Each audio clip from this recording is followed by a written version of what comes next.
মাঝে ৮ মাসের গ্যাপ, তামান্নার স্মৃতি উস্কে নদিয়ার কালীগঞ্জে ফের বোমা আতঙ্ক ফিরে এসেছে। পেয়ারা বাগান সরিষার জমি থেকে পাঁচটি সকেট বোমা উদ্ধারকে কেন্দ্র করে চাঞ্চল্য। কারা রেখে গিয়েছিল এই বোমাগুলি, তার খোঁজ চালাচ্ছে পুলিশ। এক নির্বাচন ঘুরে আরেক নির্বাচন আসতে চলেছে। কালীগঞ্জ রয়েছে কালীগঞ্জে, বারুদের স্তূপে। রবিবার বিকেলে কালীগঞ্জের মোলান্দি দক্ষিণপাড়া এলাকায় পেয়ারা বাগানের পাশে দুটি সকেট বোমা পড়ে থাকতে দেখেন স্থানীয় বাসিন্দারা। পরে শিয়াল খেলা এলাকার একটি সরিষার ক্ষেতের পাশে মেলে আরও 3টি সকেট বোমা। আতঙ্কিত হয়ে পড়েন গ্রামবাসীরা। খবর পেয়ে সকেট বোমাগুলি উদ্ধার করে নিয়ে যায় মীরা ফাঁড়ির পুলিশ।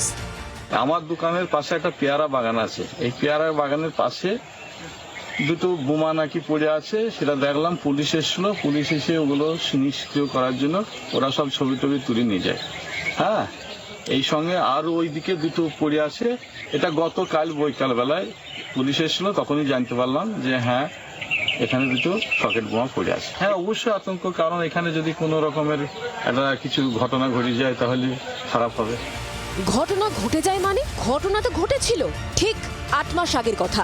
দিনটা ছিল 23শে জুন। কালীগঞ্জে বিধানসভার উপনির্বাচনের ফল পুরোপুরি ঘোষিত হওয়ার আগে তৃণমূলের জয় প্রায় নিশ্চিত হয়ে গিয়েছিল। ফলে বিজয় মিছিল বার করা হয়। অভিযোগ, সেখান থেকে সিপিএম সমর্থকদের বাড়ি লক্ষ্য করে বোমা ছোড়া হয়েছিল। বোমার আঘাতে মৃত্যু হয়েছিল ৪র্থ শ্রেণীর ছাত্রী তামান্নার। সামনে ফের বিধানসভা ভোট, তার আগে সকেট বোমা উদ্ধারে আতঙ্কিত তামান্নার মা। সেই ভোট আর সেই বোমা শোনা মাত্র আমি মাথা ঘুরে পড়ে গেছি।